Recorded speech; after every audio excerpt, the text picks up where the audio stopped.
Just make sure you retweet this stream.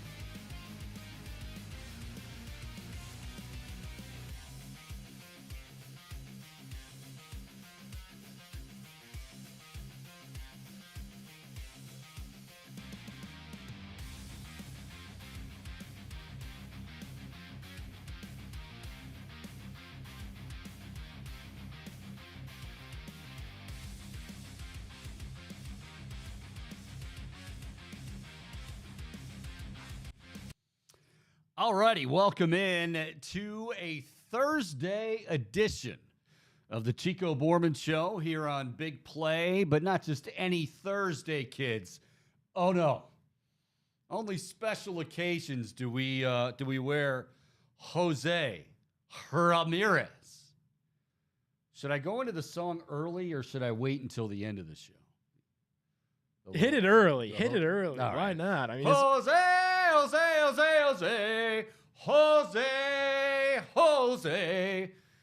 People outside are waiting for their airplane going, who's this clown in here?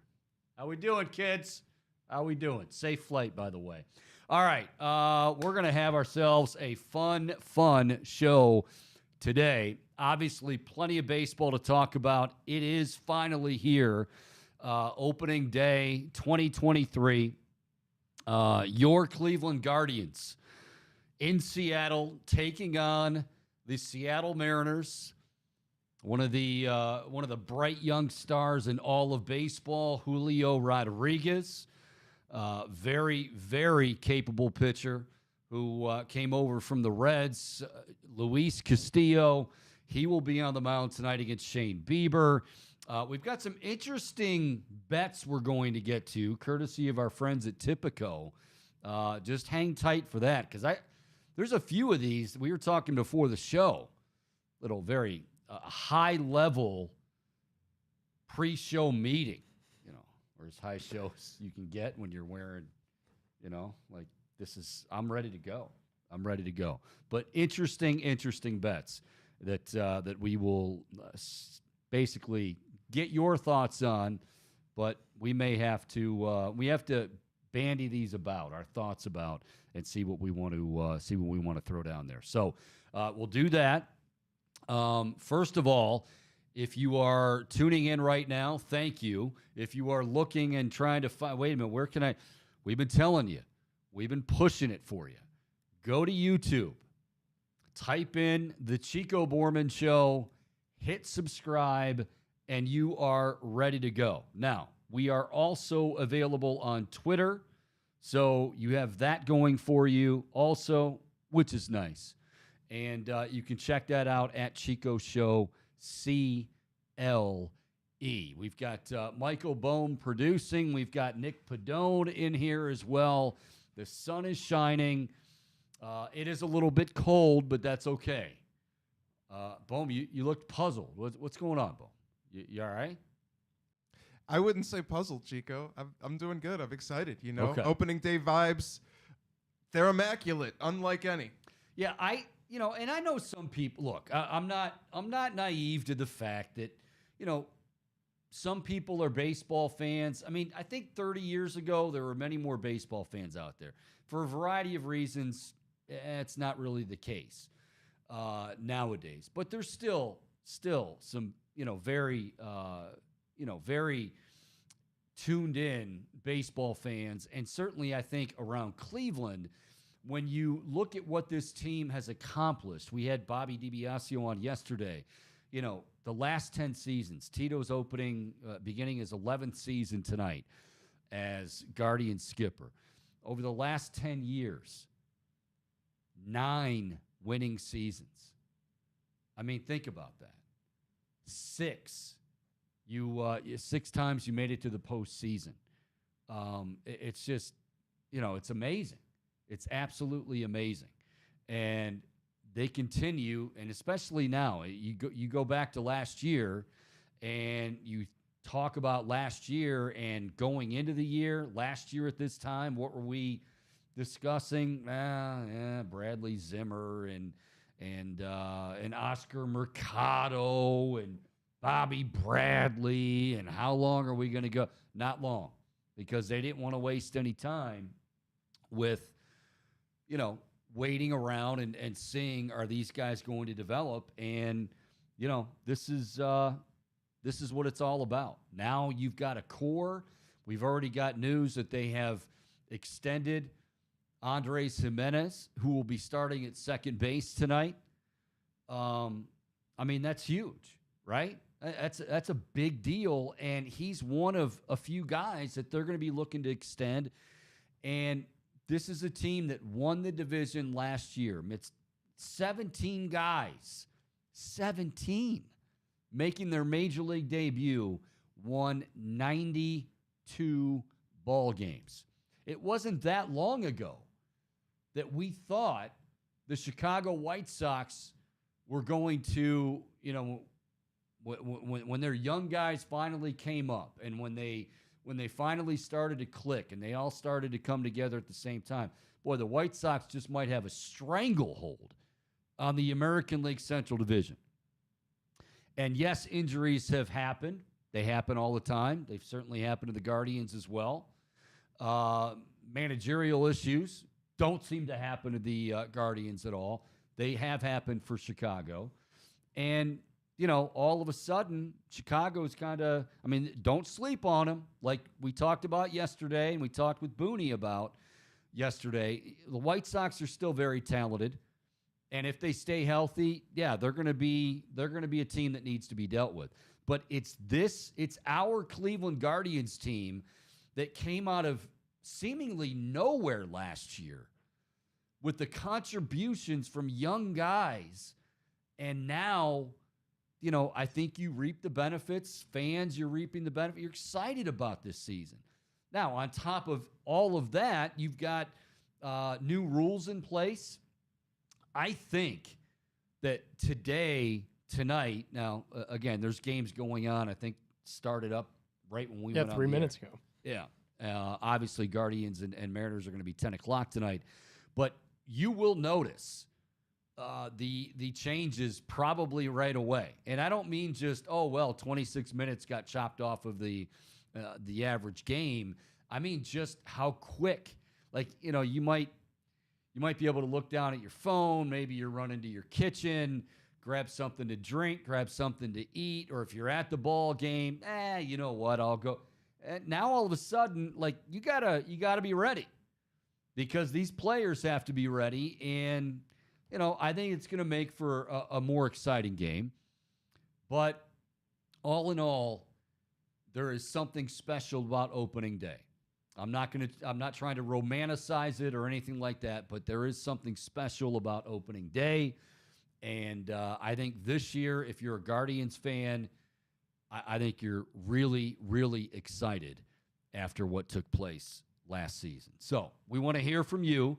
216-626-7901. That number again, 216-626-7901. In about 50 minutes or so, 2 o'clock, we will visit with Zack Meisel, one of the best writers in the country. Just happens to be the beat writer for your Guardians for The Athletic, and we will get his thoughts on 162 about to begin for the Guardians tonight in Seattle. There are questions. There are certainly concerns. I think right out of the gate, you hope that Tristan McKenzie is not going to be a long stay on the shelf with that muscle pull. But when you hear 2, and it could be 8, the thing with these injuries is, and look, opening day is great. And you always say, well, opening day, you want your best guys and you want everybody to be healthy, but you're not gonna overdo it. And not that the Guardians were planning on it, but it is 162. So if Tristan McKenzie needs some time, and he will need some time to ramp back up again, you give him as much time as you need, because that's a key contributor, a guy that really broke out last year. Now, in the meantime, can some guys that weren't so great last year, Zach Plesac, Aaron Savali, can those guys pick up a little bit of slack? You feel good about Shane Bieber. You feel good about Cal Quantrill. And you feel good about, obviously, a pretty stellar bullpen anchored by the best closer in baseball. You may have said Edwin Diaz. Some would maybe say Edwin Diaz, but he's out for the year. The unfortunate injury during the WBC. And Emmanuel Clase is filthy and as good as it gets. But get your thoughts, your predictions on this season. What is the over-under on what does Tipico have on the Guardians' wins this year? Oh, yeah. It's at 86.5. So we're looking at 87 wins for the Guards this year. If you bet that over, that's what it takes for that bet to cash on Tipico Sportsbook. Happy opening day, everybody. If you don't have Tipico already, support the show, support Chico, download Tipico. With that promo code Chico, deposit $50, and you're going to get $200 in free bets. It's a pretty good way to spend opening day. Round your TV set betting on baseball. Absolutely. And Nick representing, big play there. Gotta love it. You like the shirt? Oh, absolutely. And with the Guardians hat. I mean, that's stellar apparel out of you. Yeah. Nice little outfit day for me. Thank you. We won't say anything about Bohm because, again, being a rock star, they're kind of aloof. They do whatever they want to do. He's got to dress for the groupies, apparently. I thought about bringing in some band shirts, rocking some. Yeah, you do have to. You got to share. You got to share here. 86.5. See, now I know the first thing that you're looking at when you see 86.5 as the over-under for Guardians win total this season, you say, well, they won 92 last year. 92 games is not easy, which, again, I've said it once, I've said it 100 times. What happened last year was absolutely incredible. I mean, even Bobby D said it yesterday. I think anybody, even some players, like, okay, yeah, we always expect to be good and compete, but 92 with all of those guys making their debuts, it's not easy to do. And now you have a lot of these guys coming back. You have a healthy Jose Ramirez. By the way, I'll make one prediction right now. What are the odds? And Nick, I'm going to be calling on you quite a bit today, so I apologize. I know you got a lot going on there, but I'm ready. All right. Jose Ramirez. What are Jose's odds to win the American League Most Valuable Player? Oh, you think it's the year for that, huh? I do. I think he's had,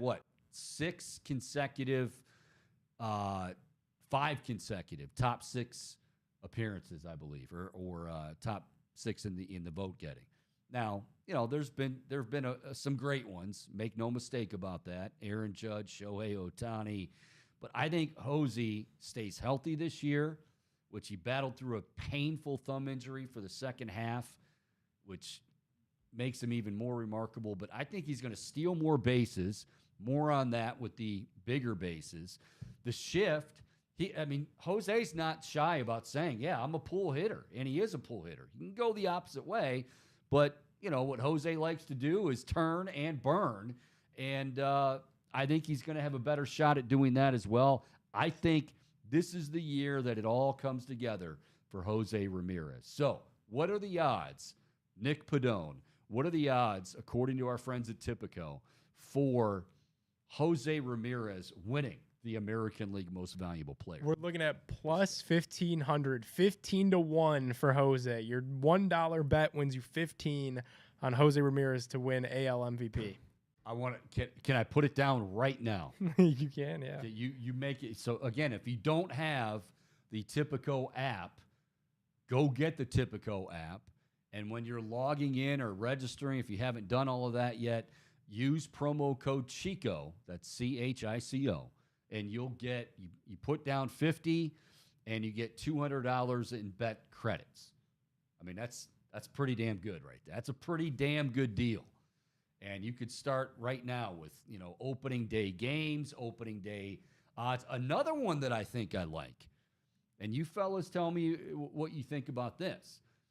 So we always see on opening day, there's a lot of things that are going to happen on opening day. There's going to be some, hopefully we get every game in. That oftentimes doesn't happen. But even if you do get every game in, You're going to have some less than stellar conditions, meaning it's going to be cold. It might be windy. It might be intermittent rain and all that sort of thing. And you have studs on the mound because, every team, obviously you look tonight in our game, the Guardians have Shane Bieber and the Mariners have Luis Castillo. So, Nick, if you could, I think I saw this earlier, but I just want to verify the total number of runs scored across all of baseball today. Do we have that number? I don't, not in front of me. But I'm with you. I would imagine that will be very, very low. And I mean, if you look at just some of these point totals on Tipico overall, I mean, very, very low run totals today. I mean, 6.5, 7.5, 8.5. That's the highest I've seen. 6.5, more 6.5, 7.5. But see, I thought I saw like 130 for total runs scored. It'll be, you would think. Now, maybe they're factoring in the faster game. Maybe some pitchers get shook. It's the first time with that pitch clock. But yeah, for me personally, man, no way. We got to get to the bottom of that one. Because that's definitely one that I think is, I think can be had. All right. Again, Chico Bormann Show here on the Big Play Network, also on YouTube. Chico Bormann Show. Hit subscribe on there. Also on Twitter at Chico Show CLE. We are ready to go on this opening day. Got the Hosey shirt. Still one of the best giveaways I think ever. This is a badass tee. I'm just gonna say it's a badass tee of a badass guy who's gonna win a badass MVP by the time this is all said and done this year. All right, you want to get involved? 216-626-7901. We will talk to Zack Meisel top of the hour at 2 o'clock. He writes for The Athletic. He covers the Guards and does it very well. I heard somebody today, and like I said, I'm okay with not everybody's big baseball fans. And somebody said, yeah, but the season is just so long. And it might be. I mean, even for a diehard baseball fan, could you maybe shorten it? Maybe. I wouldn't be absolutely just opposed to that. But it is, it's a long season. You start it in this case, March, and you end at the end of September, early October. That's a lot of games. That's 162 to be exact. I'm going to tell you right now, though, and this is not me hating on the NBA, but the NBA season to me feels a hell of a lot longer than the Major League Baseball season. One, you don't, and I know everybody says, well, okay, it's different in the postseason, and you're just trying to get through the regular season. Okay, fine, but the NBA, it's just, how do I want to say this? First of all, okay, like a day like today, Shohei Ohtani is pitching for the Angels against Oakland, right? And now I heard also somebody say today, well, that's just stupid. Why would Major League Baseball have the Angels open up with the A's of all teams? So, and you won't be able to see your guy. How many times are you getting a chance to see your guy? Well, here's the thing, a lot. Because Major League Baseball, you're not going to see halfway through the season, unless he's hurt, you're not going to see halfway through the season, sorry, kids, we're all glad that you're here at the ballpark and glad you tuned in on your television.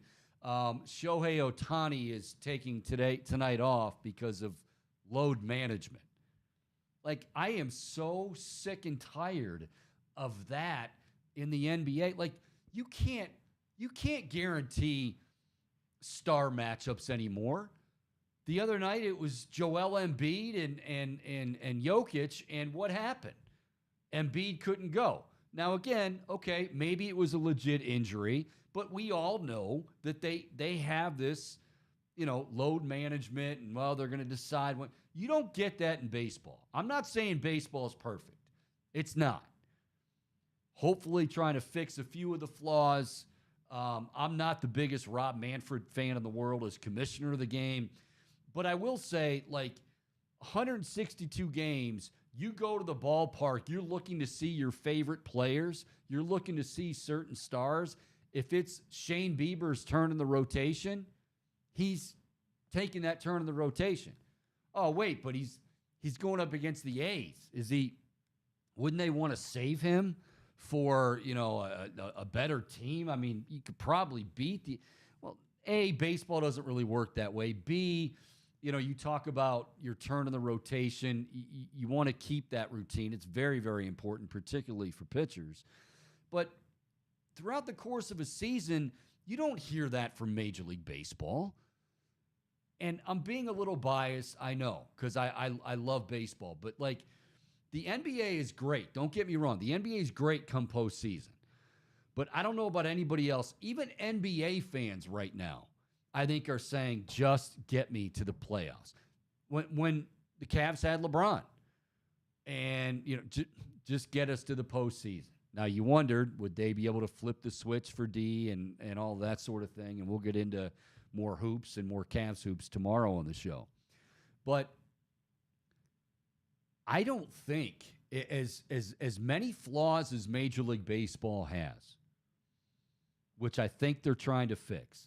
And yeah, you could say from a marketing standpoint, the NBA would never allow, let's say, LeBron or Giannis to be playing a horrible team late at night, not available for, large consumption by their audience. But again, that's where I say baseball's done a different way in terms of, you've got a lot of these games, and they're going to be showcasing these guys throughout the season. And you're not expecting, because you won't get it, you're not expecting these guys to just not. Jose Ramirez, is he in the lineup tonight? Yeah, hell yeah, he's going to be in the lineup tonight. Terry Francona says it all the time, trying to get, even when he had the thumb, and he was struggling with that. And Terry Francona's somebody said, well, why don't you try to rest him? He's like, you realize we're talking about Jose here, right? Telling that guy that he's not going to play is not the easiest conversation to have. You just don't see that sort of thing in Major League Baseball that much. Now, some will say, well, you're not as taxed on in a baseball game as you are in the NBA, and up and down the floor. The game's quicker. You've got to defend more of the court. I'm not going to dispute any of that, but I just know that for the most part, the product you get in Major League Baseball, and as flawed as it still might be, you don't have to worry.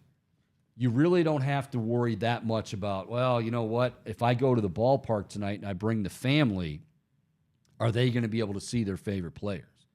If the Yankees are in town to take on the Guardians, and, it's okay to be a fan of the Guardians, and your kid loves Aaron Judge because he's this big home run hitter. Should I be concerned that Aaron Judge might take a night off because, well, he needs load management? No, it doesn't happen. The NBA, and there's always this debate, too, about the MVP. Now, there's debates in every sport. Baseball's the same way. First of all, I think we use different criteria when it comes to we don't use different criteria. I think the individual voters kind of do their own thing. Is it, can a player on the worst team, even though he's had an amazing year, is he worthy of garnering an MVP? Is he worthy of garnering your vote? Some will say yes, some will say no. Others will say, well, if I'm going to vote for, so-and-so, his team's got to be in competition for the playoffs and possibly winning their division. They can't be, one of the worst teams in the sport. Okay. I mean, everybody's got their own different criteria. NBA, this is what it's boiled down to. As we get down to the regular season, of course, we're fortunate here because, like you guys, I'm geeked for the postseason to get here. I want to see that Cavs-Knicks series. I know it hasn't been wrapped up yet, but I cannot wait for that. Because, again, postseason, totally different animal.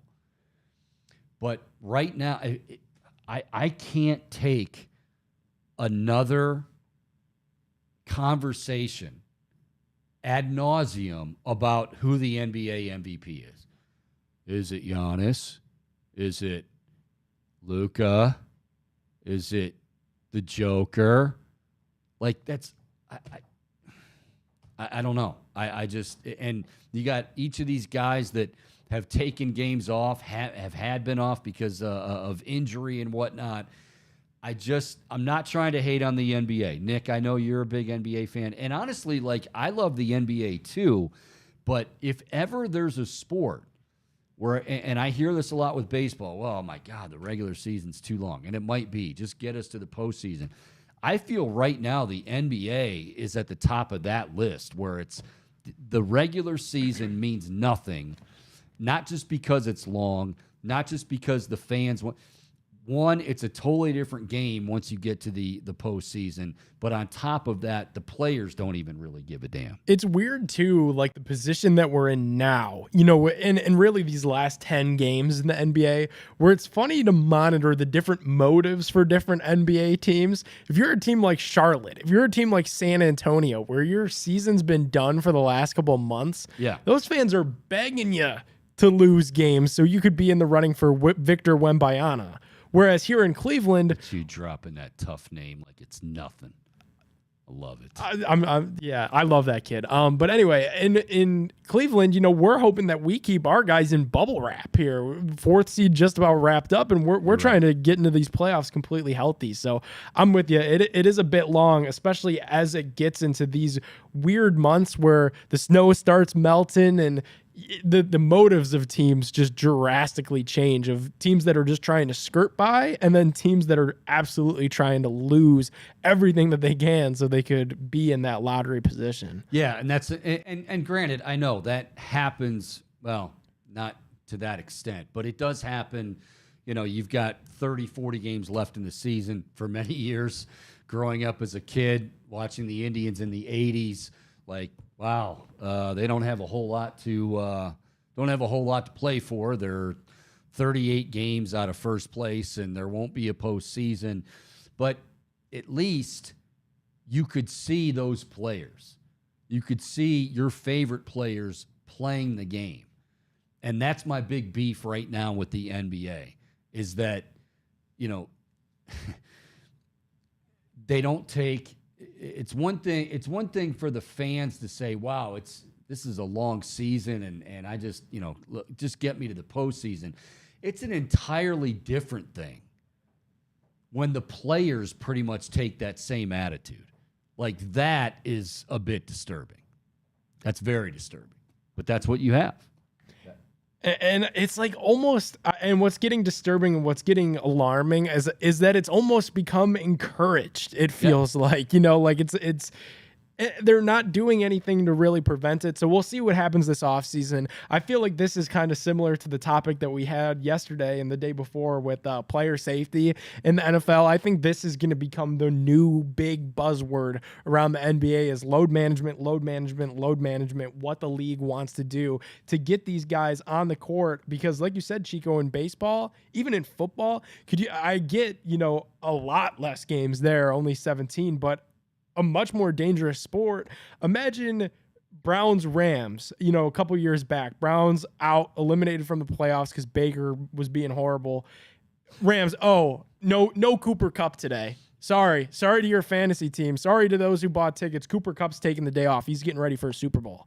Or better yet, like when we were just talking about this, they tabled the discussion yesterday about the NFL wanted to flex Thursday night games, which is ridiculous, not only for the players, but even more so for the fans, in my opinion.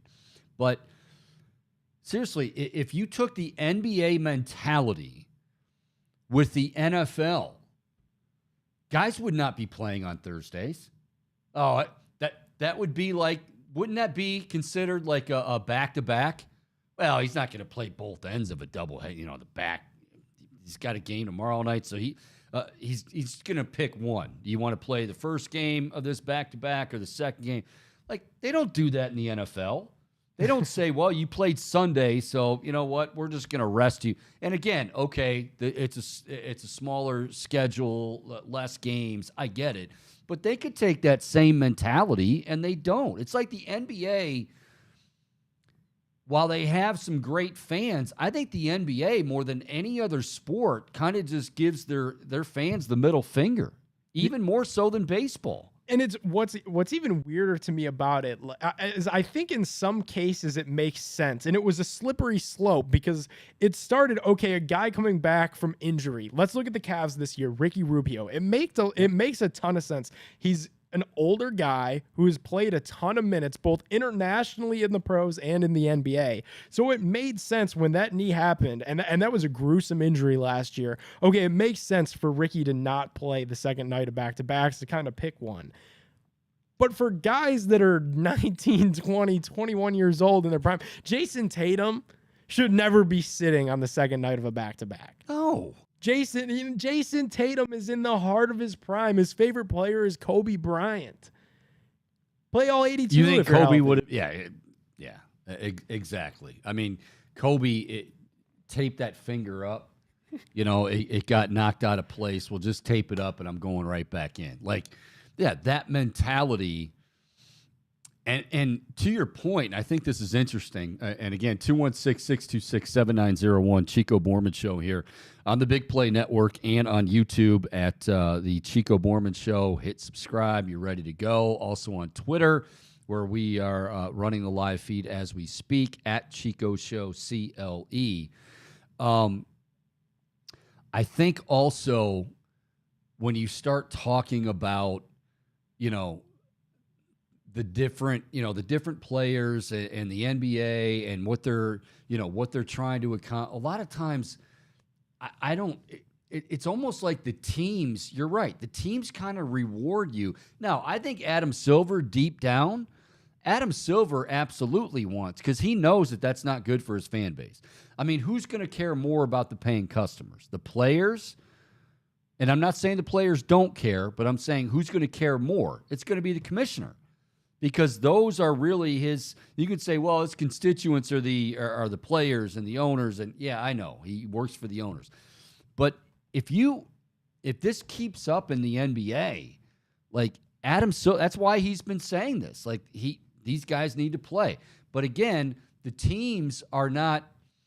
Instead of saying they're not incentivized enough, they're not decentivized enough. And so, I mean, look, I don't want to see a star player not play in a postseason because, you know, wow, he was playing game number 54, and, you know, the team they were playing was, you know, 15 games out. It wasn't, and their star, but that happens. I mean, don't they say that in the NFL? Like, I mean, we're going to try to protect our quarterbacks the best we can, but we're going to try to protect our players the best we can, but injuries happen. In the NBA, it's like, you know, now we have, I always go back to Hard Knocks with the Brown when Hugh Jackson, yeah, it's hard not to laugh. I mean, as soon as you say that, you just crack up. You're like, the whole remember thing. Hard Knocks with Hugh Jackson? So Hugh is talking about the data, like, oh, you got the orange and the blue and the red. And I mean, all this stuff is, and it's good. I mean, it's scientific, it's analytics, and, you know, these doctors that are, you know, looking at this stuff, they know what they're doing. But it seems like in the NBA, it's just too easy to say, you know what, I can't go tonight, and I'm not. I'll tell you what. When's the last time you heard a report of a player like, no, I want to play. I want to play. And being told no. I mean, that would come out. They feel the same way. Yeah. Now, when the playoffs get here, I'm going to be geeked. Because, and yes, in large part because our Cavaliers, who I think they're going to take care of the Knicks. I'm really not afraid of the Knicks. Is that?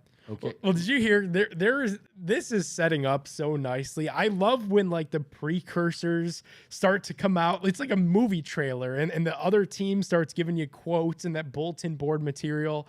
One of the Knicks like columnists wrote that some high up people within the organization believe that it's an ultra winnable series for New York. Ultra Winnable. And then Julius Randle like got hurt last night, so we're still waiting on how serious that is.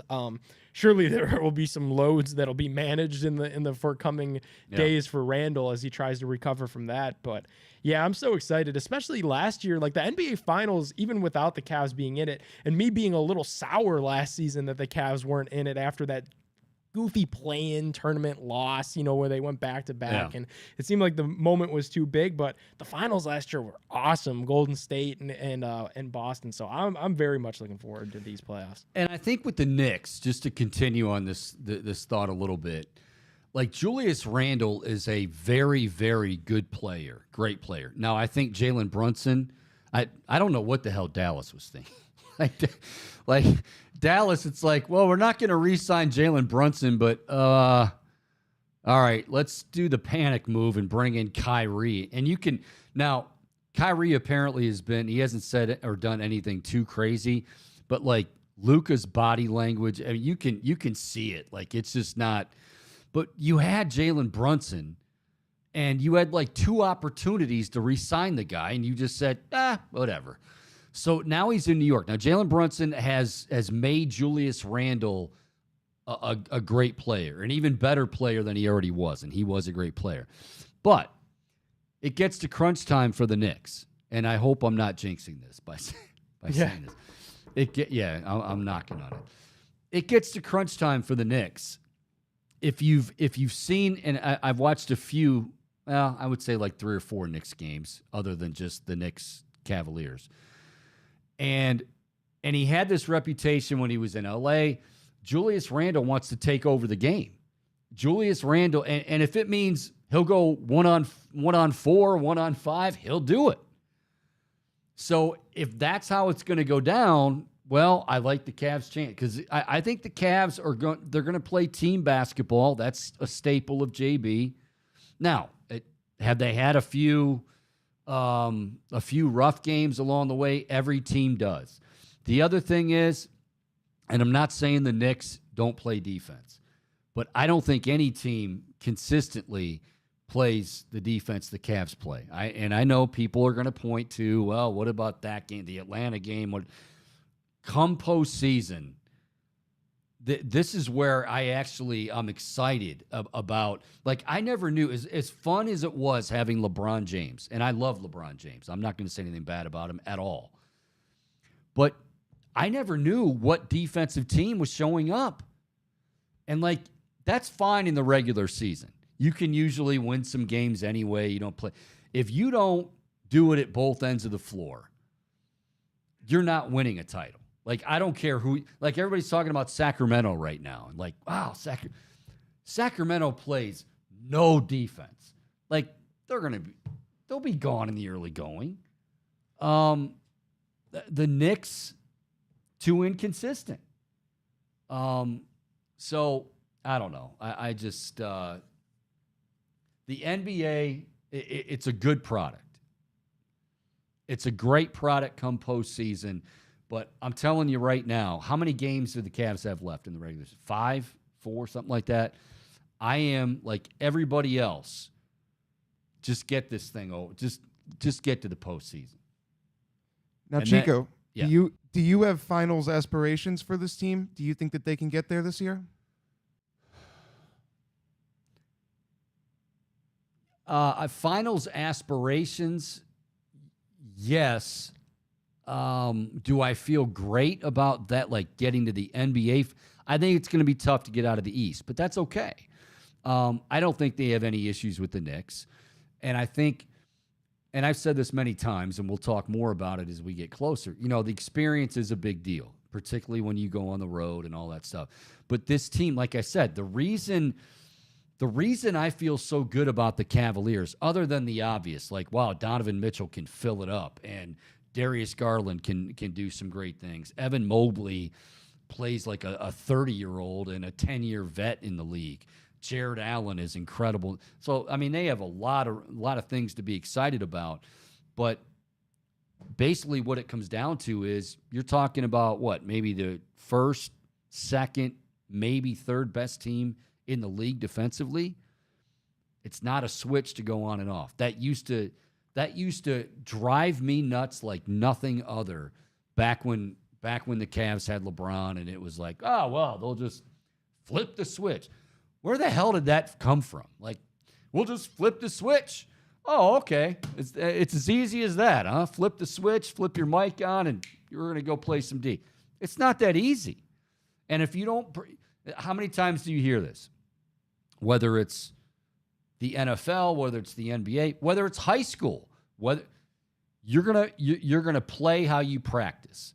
There's no way that I don't care how great these athletes are. If defense isn't a priority, you can't all of a sudden just get to the postseason and go, oh, we're going to play great defense.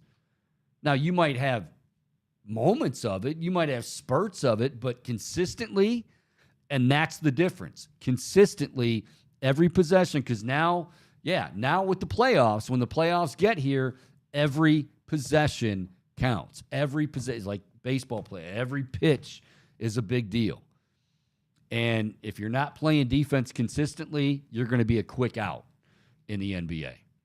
And I think there's something to be said about how special this team is because of that regard of how they play defense. And you compared it a little bit to the LeBron era. And I think that the most exciting and fulfilling part of this roster compared to that LeBron era is just how complete this team really feels. To me, it feels like the most stacked Cavs roster in my lifetime that I can remember. And part of the reason that they're playing so well obviously comes back to that defense and having that rating. And I forget the exact stat, but I saw after a game like recently that the Cavs were leading the league in number of games where they've held their opponents under 100 points. And I think that That's a big stat. Yeah, and we see all of these guys step up in defensive ways all throughout the course of games. Like, you look at an Okoro, who may not be stepping up offensively, but he's still making his presence felt, and he doesn't let that deter him on the other side of the ball. And I think that mentality has been so clear throughout the course of this season.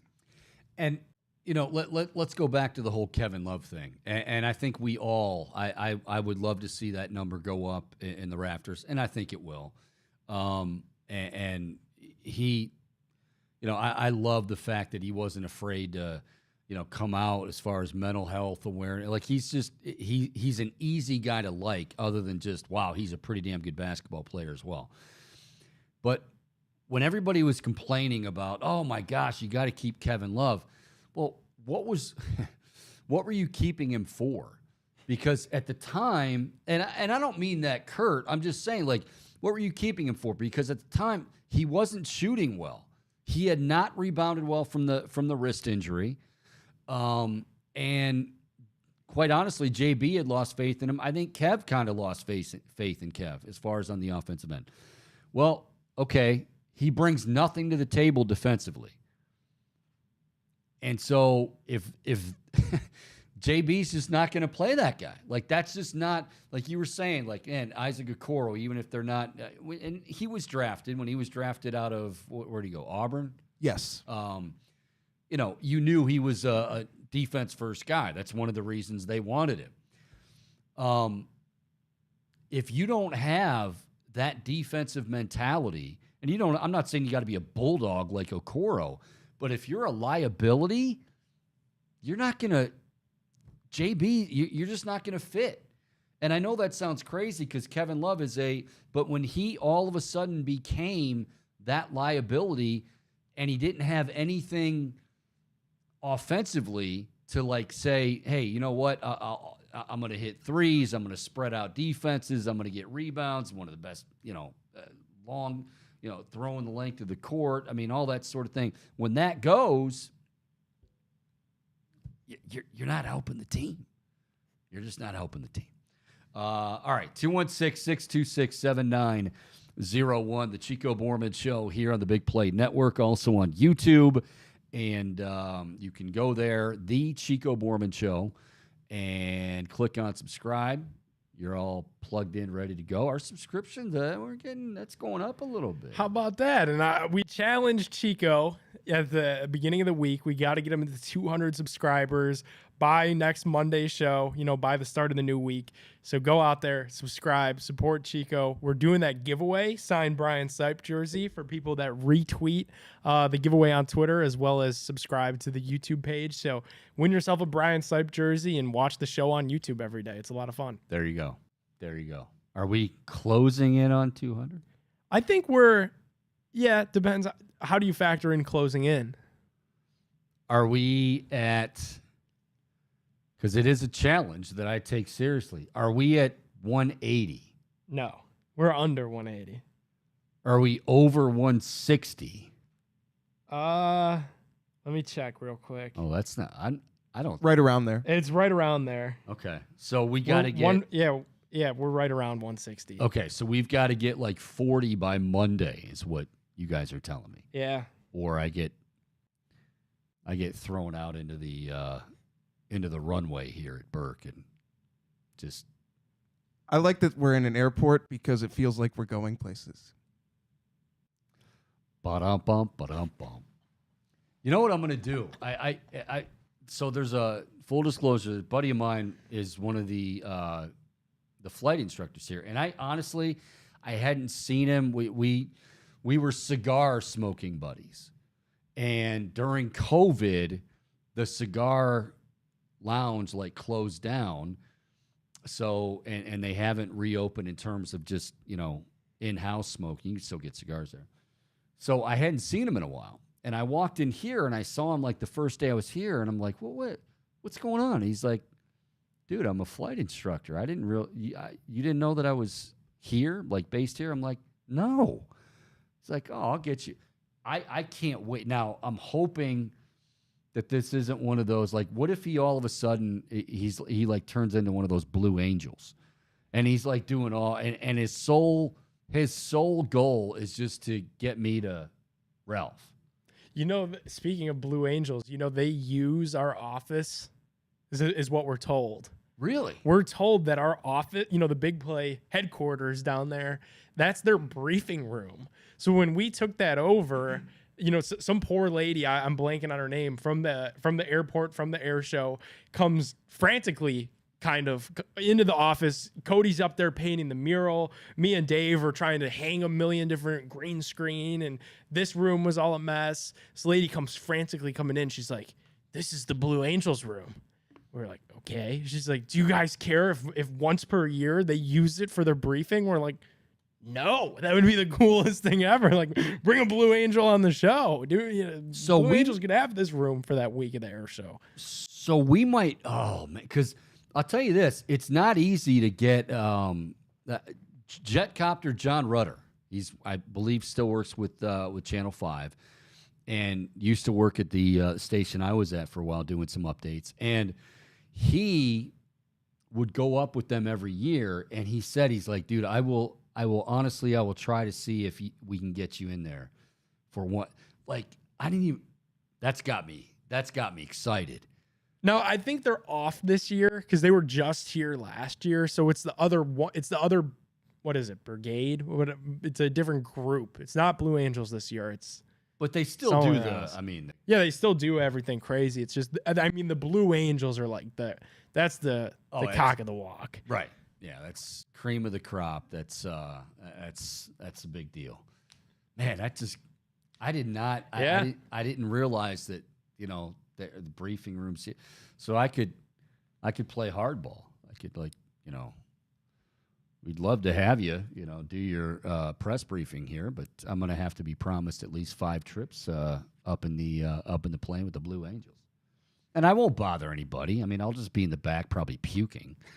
But I would absolutely love to be able to check that out. All right. So are we allowed, Nick, we were talking about baseball bets today from our good friends at Tipico. Some of the games have already started. Yeah. Are we still allowed to place a bet on like that? Because I think the run total. So the Yankees have a 1-zip lead on the Giants. Did you see how that happened, by the way? The one I know you've been doing a lot of talking, and I've been doing a lot of being on my phone and on my computer. Aaron Judge homer. Imagine that. All rise. It's, I like it. He's not somebody that you root against. I mean, I don't like the Yankees by any stretch, but it's hard to root against him. You hear about some of the great stories he's about him with kids, and so it's easy to root for Aaron Judge. Braves have a 3-1 lead on the Nationals. Nationals are going to be bad this year, but I wonder if I'm still able to possibly put a little wager down on the total runs scored on opening day. So we'll have to look into that. I wish I took that Aaron Judge prop bet. Aaron Judge will hit a home run today. Seems like such a good bet. Was that a what were the odds? Nick was So mentioning- Tipico boosted that. So Tipico's doing this thing this year. They get that people want to see home runs. So they're going to boost like notorious home run hitters every day. It's for a daily dingers bet that's boosted. So traditionally Aaron Judge, he hits a lot of home runs. So he was 3-1 on every other sports book to hit a home run today. Tipico was like, we'll double that. He's 6-1 on Tipico to hit a home run. So he's plus 600. If you would have bet $10, it would have paid out 60 on Aaron Judge to hit a home run today. People had to be jumping all over that. Yeah, so they're doing that every day, daily dingers for guys that are notorious for hitting home runs. It'll be, I'm sure, a lot of Judge. I'm sure we'll get a couple Jose's, throughout the summer on Tipico. They're gonna boost guys every single Pete day. Alonso, Austin Riley, and yeah, all right. Daily dingers. I like that. Daily dingers from our friends at Tipico.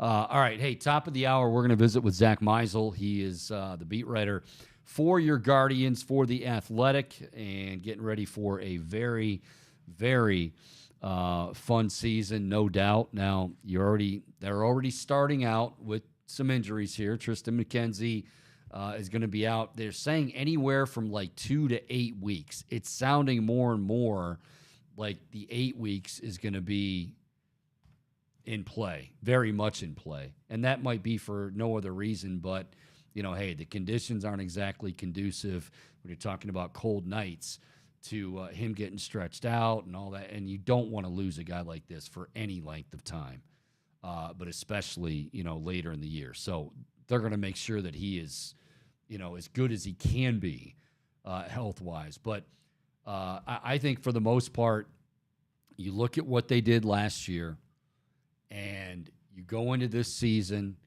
you feel good about the starting pitching at the top. How good do we feel? Like, I would say between Savali and Plesac, if you guys had to pick one or the other that you think is going to bounce back, who would you choose? I'm biased, so boom, that's all you. Honestly, I would say Savali. That was going to be mine too. You're biased. Why are you biased? Zach's my guy. Zach's your guy. Yeah. Are you guys like boys? I mean, we've had him on the show a bajillion times. He's come to Dave's garage. I met up with him in Goodyear. Wow. How about this? So I mean, it's gonna be Zach. I think he bounces back. I think he's one of the guys that will benefit from pitch clock because he runs hot. Same with Karinchak. Guys that run high, they're going to be able to forget some of their mistakes, whereas in the past, maybe not having that pressure to throw the next ball could play a little bit into the mentals. Now you don't have any time to think about the mistake that you had just made. You got to rifle that next pitch. Well, didn't he go I can't remember where. It wasn't Arizona. It wasn't like Driveline or anything like that. I think he went to like Wake Forest or something. Not collegiately, I'm saying he wanted to work on a bunch of stuff, but I don't think it was necessarily like mechanically. Like it was almost like Zen stuff.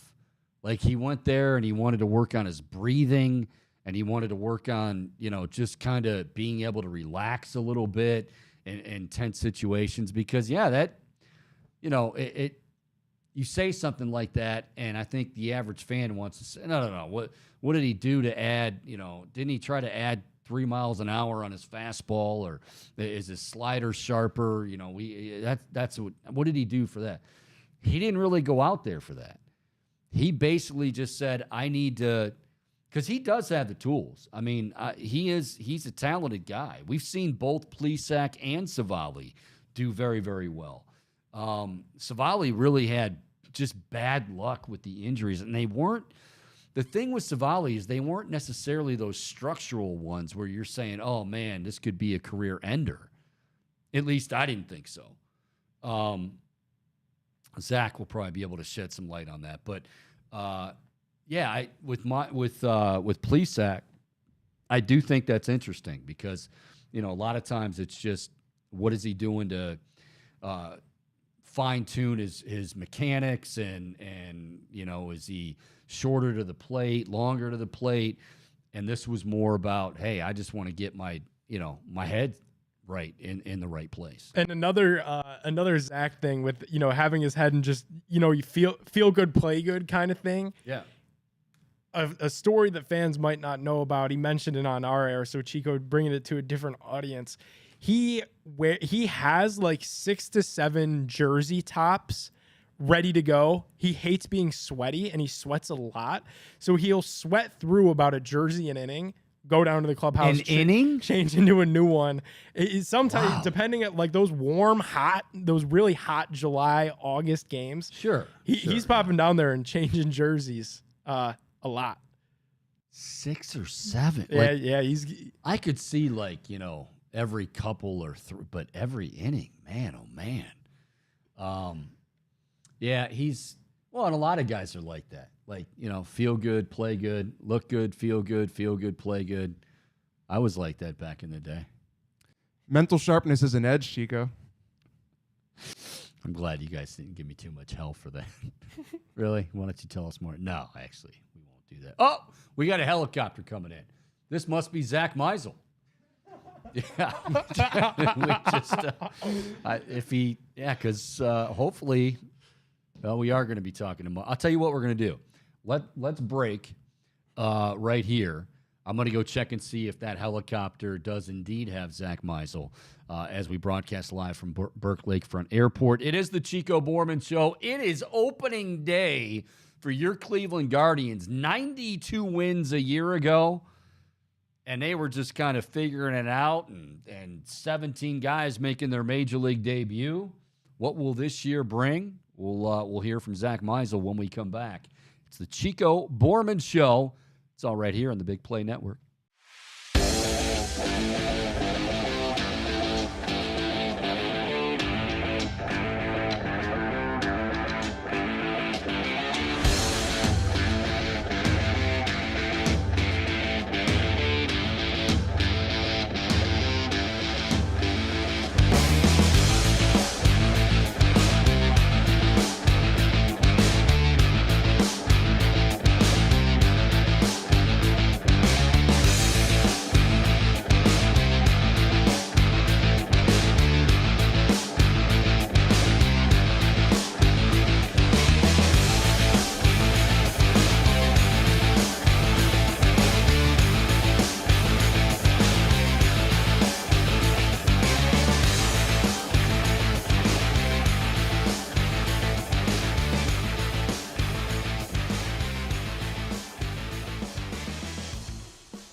All righty, welcome back in. It is the Chico Bormann Show here on the Big Play Network, and it is a Thursday, but not just any Thursday, opening day.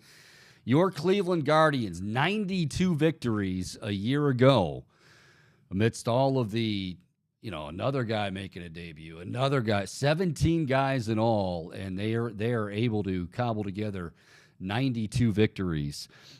Tito wins another Manager of the Year award.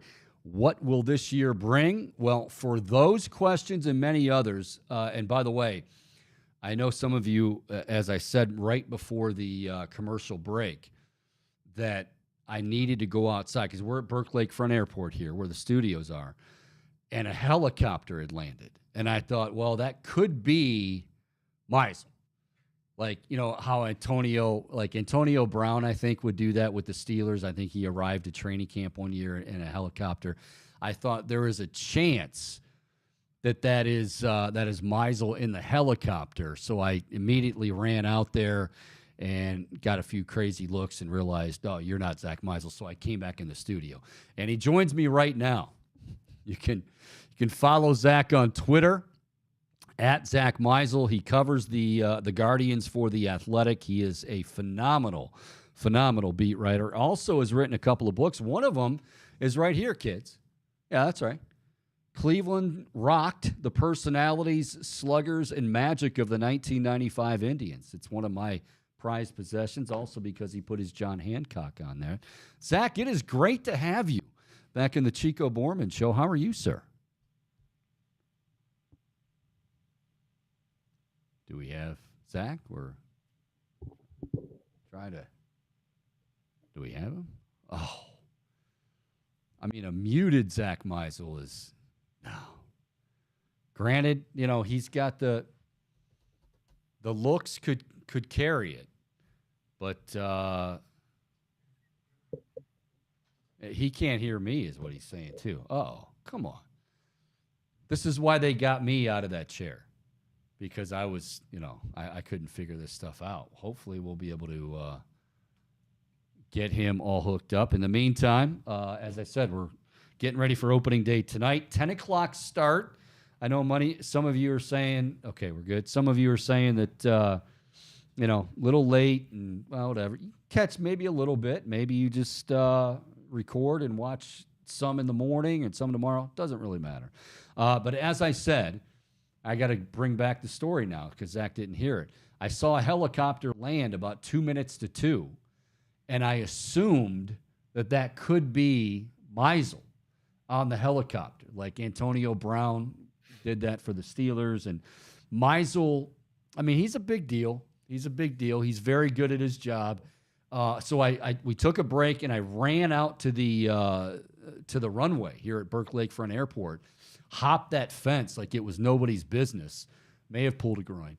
And I looked inside the helicopter, and they're like, who are you? And I'm like, wait, you're not Zack Meisel. So he wasn't on the helicopter. He is with us now. You can follow him on Twitter at Zack Meisel. And, of course, he covers the Guardians for The Athletic. Great author, including this book right here. Let's put this up there. Cleveland Rocked: The Personality, Sluggers, and Magic of the 1995 Indians.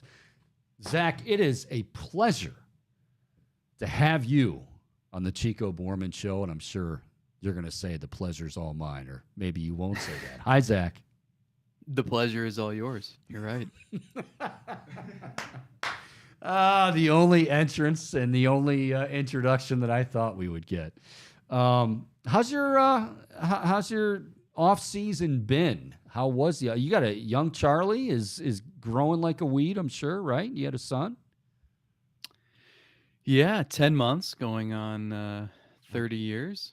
And I mean, it was a blast. It was a lot of fun. I'm grateful for FaceTime now that the season's back and running. And the interesting thing, and I mean, I've talked to Andre Knott, TJ Zuppe about this quite a bit, but when you have kids and they start to get a little bit older, and he's not anywhere near this, but just the refreshing opportunity to view sports in that innocent way again, right? Yep. If you have a little toddler at home or something, I mean, they don't know that the team's payroll is 90 million instead of 150 million. They don't know that the Yankees are the evil empire. They don't know that this player used to be on this team. I mean, they just they love it for the game, and these people are heroes. So I'm excited to maybe experience that a little bit here moving forward. Well, that is, and again, congratulations on that, young Charlie, coming into the world about 10 months ago, and I'm sure Zach will be. Now, does he recognize? I don't know. Can he recognize baseball on TV, or is it just TV's on and I don't really know what's going on? We don't know yet. I don't know that he's going to make it up for tonight's game, or No, he probably won't. West Coast tilts. But that's bad parenting, Zach. You can't do that. I mean, last season he was too young to really understand anything. So he points at Elmo. So maybe he'll start pointing at Terry Francona. Oh, and everybody's pointing at Terry Francona. All right, let's go back to last year for a moment, Zach. And last year at this time, I remember being asked, like, hey, what do you think about the Guardians this year? And I said to anyone who would listen, like, I just want to see them identify some core guys. I want to see them. And no disrespect to the Bradley Zimmers or the Oscar Mercados or the Bobby Bradleys, but it was like, okay, they've kind of run their course. It's time to see who else they have. So I said, from a record standpoint, hell, if they can just get to 500 and play competitive baseball, which, you figure that under Tito they're going to be able to do that, then I'll be happy as long as they identify some of those guys. Not only did they do that, they won 92 games with 17 guys making their major league debut. How surprised were you at how the 2022 campaign played out? I mean, very. I think, you have to think back, like, when did you think what they ultimately accomplished was possible? Because we didn't know, Stephen Kwan was lighting the world on fire in April. And then in May, he took his lumps. And you didn't know how he would respond to that, right? Was April a mirage? Was May something he could learn from? Was he gonna repeat that? So it was a process, and I think it took time. I mean, I don't know that we saw enough of Oscar Gonzalez to get a good handle on who he is. And so there were so many unanswered questions as the season went on. And I mean, it didn't really appear until mid-September that they had that in them to make that sort of run. They were hanging around 500 for a lot of the season. And so it was very surprising. But I think the thing that stands out to me the most is somehow, and you can't write it, you can't really describe it because it's intangible, but somehow Terry Francona convinced a room full of 23-year-olds that their inexperience and their age and their youth didn't have to be a hindrance. And they were fearless. And I think you saw it in how they ran the bases. You saw it in how they slapped the ball around. You saw it in how they followed Jose Ramirez's lead, how Bieber and McKenzie pitched in those meaningful moments. So, yeah, I'm with you. I mean, I went into last season thinking it was going to be another year of transition. And it was the last chance for a lot of those guys who we had thought we had seen enough of already. And you were hoping for like one of those guys to emerge, whether it was Yu Chang or Bobby Bradley or Oscar Mercado. The answer was none of them did. And you got a new wave of players who look like they belong. And so I think they were about maybe 2 years ahead of schedule. And I think that becomes even more accelerated when you gain the experience that they gained last year, where, okay, if it's a Sunday night baseball matchup against Garrett Cole and the Yankees, I don't think they're going to be like looking around like, whoa, how cool is this? They already went through that. So there's nothing that's going to surprise them this season. And I think everything that they went through last year is just so beneficial. Zach, you mentioned Tito, and you wrote a great article not that long ago, right around spring training, basically talking about, like, we see, and I think the fans see Tito as, the guy on the scooter, happy-go-lucky. Make no mistake, he has fun, and he loves the game and all that. But what's so interesting is, and you really brought it to light, like how seriously he takes that opening speech. Like, you would think that's, oh, come on, it's the grown men and 162 games. But like Terry Francona, from what we gathered and from what you wrote in the story, like, no, he wasn't going to go anywhere. He was going to be in his hotel room because he wanted that message, whatever that message was going to be. He wanted that message to be perfect, and he wanted to get it right. And to me, that speaks to everything that Terry Francona is kind of all about as far as getting that culture right and getting those guys to buy in. So I have a really long, detailed feature. I believe it's running tomorrow. It was supposed to run today, and then lots happened. Busy week, but you had to join the Chico Bormann podcast. That's a big reason, yeah. Basically, you bring up some interesting points because, like, when he was going through the interview process to come to Cleveland more than a decade ago, he asked them, I mean, he was their top choice, obviously. He had great credentials. It was him or Sandy Alomar. They didn't even want to interview anyone else. And early on in the process, before he came to town to interview, they had sent him a couple questions, just like, here's what we might be looking for when we sit down. That night, he goes home. He types out this 17-page document. I remember this. Filled with everything that he believes, all his core values. And it's not just, here's how we should assemble our lineup against a lefty in June. It's, here's how you form close connections between your scouts and your front office analysts and the GM and the manager and the coaching staff in the minors, in the majors, so that everyone's on the same page. So there's collaboration, so everyone feels heard. It's easy to look at what he's done with the major league roster and taking some teams that had no business being in contention and putting them there. But he's changed the entire organization top to bottom. And when you bring up the silliness, right? He broke his tooth on a piece of pasta. He lost his car keys this spring and never found them and was on his hands and knees digging through the grass outside his hotel every morning. Things like that. We all get this impression of him that, he's this happy-go-lucky idiot, because that's what he says he is. And it's true. There's that side. But I think it almost shields the true genius of him. And he makes mistakes. There are decisions he makes during games that we can criticize and rightfully criticize. And maybe he was right, maybe he was wrong.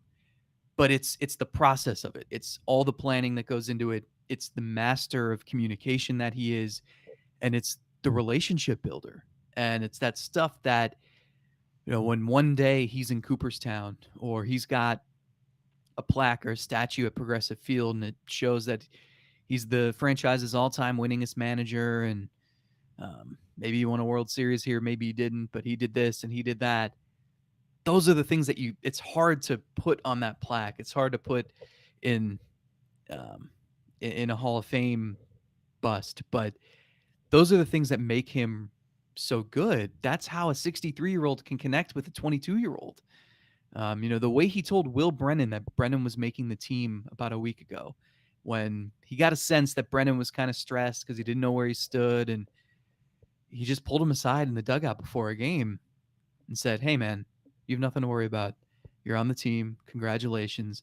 And it was just like Brennan even described it as like mystical because like he just always knows the right time to say the right thing to the right person. And he gave what Brennan described as a Tony Soprano slap to the face at the end. And it's just, he has a way of going about things. Like, there's a reason why he doesn't want to manage anywhere else, never has, why Antonetti and Chernoff don't want to leave, why the three of them love working together. It's because they can make decisions and they trust each other and they have proof that what they do can work. Zack Meisel covering the Guardians for The Athletic. Follow him on Twitter at Zack Meisel. He joins us here on the Chico Bormann Show on the Big Play Network. You know, as you were talking about that and you know, culture and clubhouse and everybody coming together, which has been a staple of his teams, I've also heard many coaches, whether it be football or basketball, a manager in baseball, say that, you know, it doesn't really work, or it's much more difficult to make that work if your star player doesn't buy in or your star player isn't leading the charge. And Jose Ramirez, not only signing that extension and staying with the club, just what he does on the field is plenty. But, Zach, can you describe, you've been around Jose, you've been around the clubhouse, like he really is the glue. I mean, and he's the superstar, but he's really the glue that, whether it's Ahmed Rosario or a young guy, like they all want to be around him. I mean, he's the reason why the youngest roster in the league can work, because he has an unbelievable ability to connect with everybody. I mean, we've told stories about him and Mike Napoli playing cards in the middle of the clubhouse every day in 2016. And those guys didn't know anything about each other going into that. And they don't speak the same language. They don't have many of the same life experiences.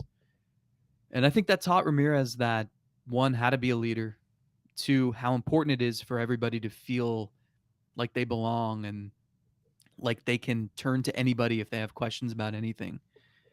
And he's the last guy standing from those teams.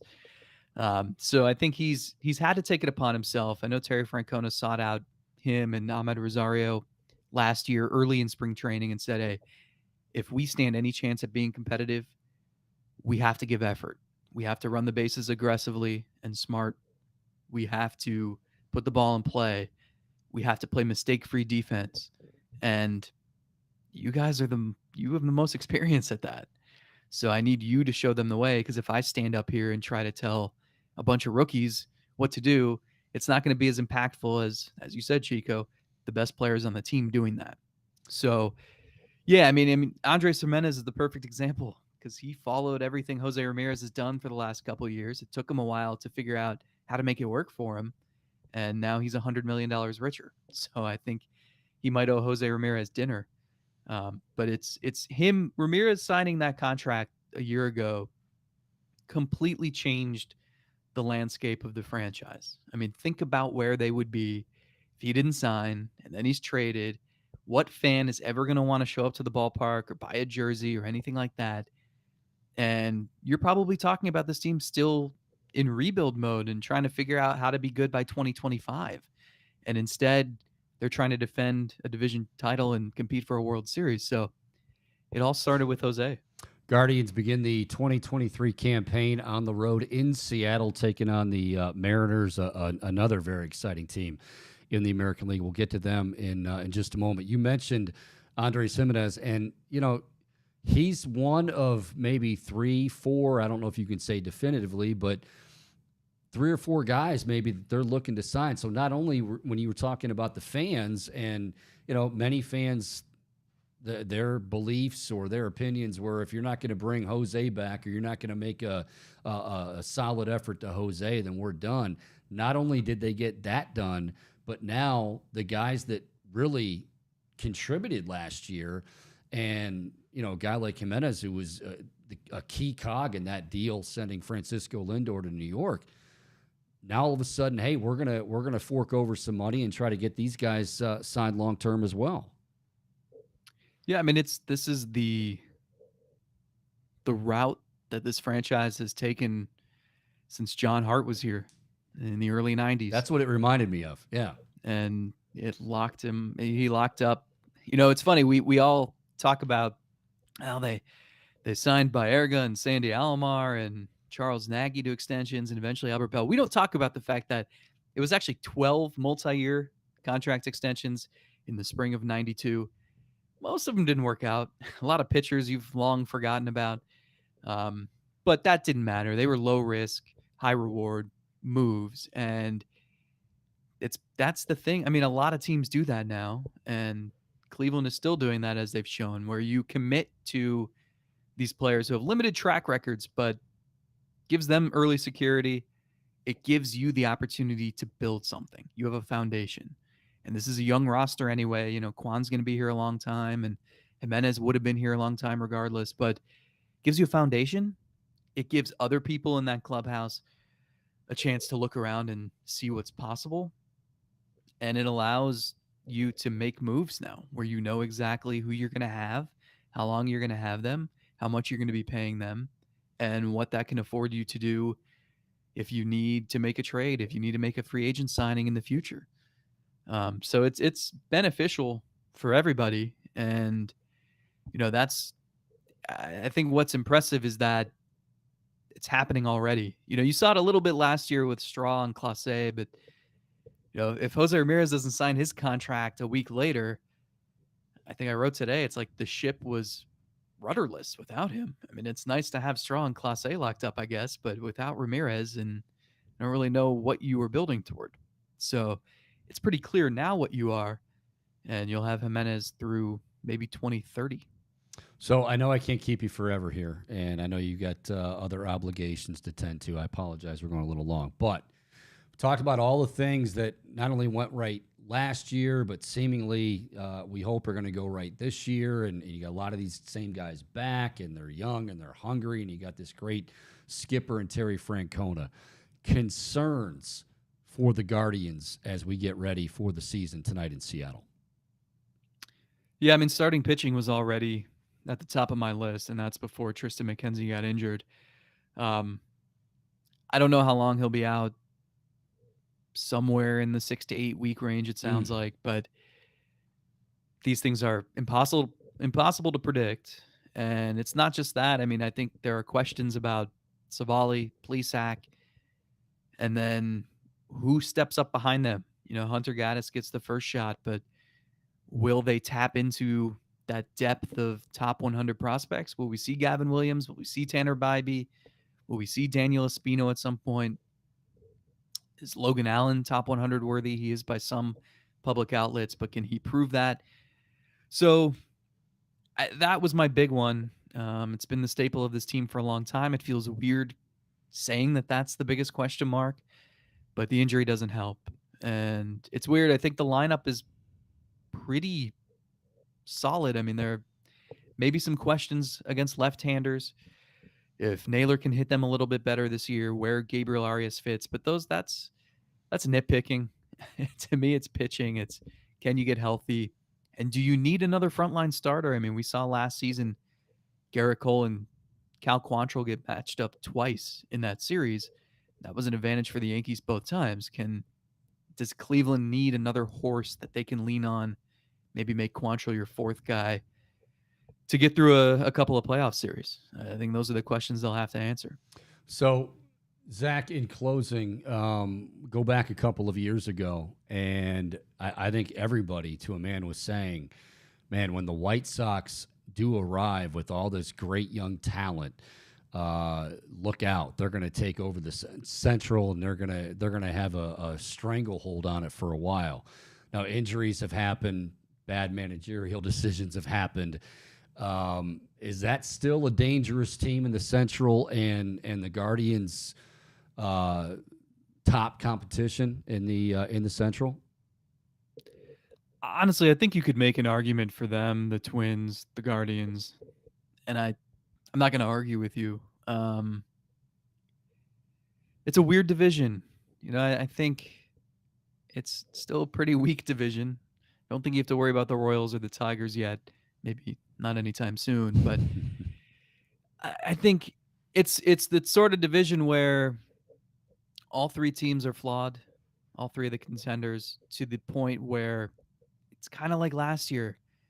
The White Sox still had a ton of talent last season. It's just a lot went wrong, and it just started snowballing, and they just did not look like a team that enjoyed showing up to the ballpark every day. Maybe that changes with a new manager. It's hard to sort of qualify that. The Twins have had injuries beyond what any other team has experienced year after year. So why am I supposed to believe that Byron Buxton's going to play 150 games this year when I have never seen that? And their lineup isn't as strong. Their starting pitching is better. For me, at least before the McKenzie injury, my thought was all three teams have questions to answer, but the Guardians are easiest to answer because they have depth. If Oscar Gonzalez falters, Will Brennan seems like he's ready to take it and run with it. They do have starting pitching depth. I just don't know if it's good enough. So this is a long-winded way of saying it's a three-team race, I think. I don't know that all three teams will hang in there the extent of the schedule, but truly anything can happen, and I don't have a good prediction for you, so please don't ask. I won't ask for a prediction. Last thing I will ask you. I'm so bad at them. And this is the last, I promise, the last question. You've seen the new rules in place, and you've covered these games. And for fans that might be tuning in for the first time, say tonight even, or even today with opening day games, will it be noticeable, in your opinion? Will it be noticeable right away? Like they will absolutely say, "Wow, this is different than I'm used to." Yeah, and I should add, I think the new rules do benefit the Guardians, and that could be something that factors into the previous question. But yeah, you'll notice it maybe for a week or two, and then it'll become second nature. I mean, tonight could be interesting because Bieber works fast. And you've got two aces on the mound in Bieber and Luis Castillo. And I remember there was a game in Salt River Fields this spring. I think it was against the Rockies. Bieber was on the mound, and I looked over to Hoynesy or someone, and I said, "Can you believe how quick they just played the first 3 innings?" It was like 32 minutes. So you might be scared off because it's a 10:10 Eastern first pitch, but you still might be able to be in bed by 11:45. That would be a very, very quick game. Now, I really feel bad, though, for you and, like, say, Dre, because a lot of your back and forth during the game is these walk-up songs. And I think the walk-up songs are probably going to have to get cut off, right? I mean, so have you and Andre been able to adjust to that as far as the in-game conversation? We'll have to see how it goes. I will say Jose Ramirez mentioned that I guess he's got like a mental ritual every time he steps to the plate. So with every note of his walk-up song, like he's thinking the same thing every time. And he even noted, my walk-up song is going to get cut short. I'm going to have to see how I have to adjust to that. And SpongeBob SquarePants. That's what about right. Oscar? Oh, man. Zach, you do great work, have for a while now. We really, really appreciate the time. I personally appreciate your support over the last year or so, and looking forward to a great season. Hope to talk to you again real soon, and enjoy the 2023 campaign.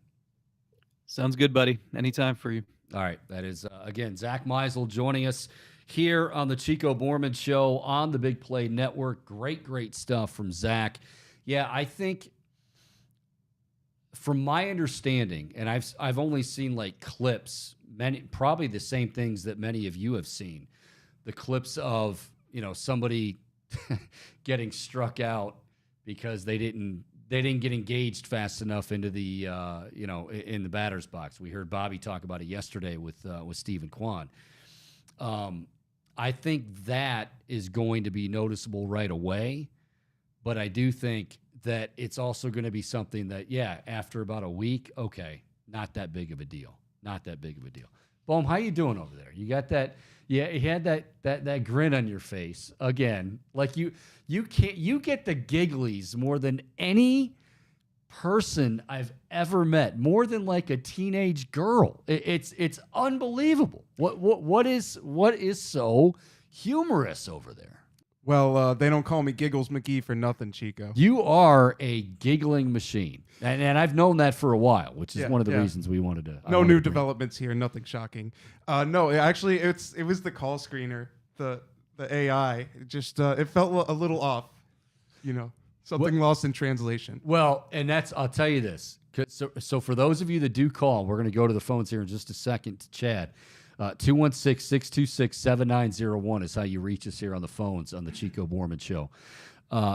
We had a call last week where it basically we didn't know. Like I'm looking at Padone, Padone's looking at me, and I'm going, do we? Now you knew damn well we were going to take it, just because I was intrigued. But it basically said along the lines of like guns and police, and I'm going, oh, this might not be good.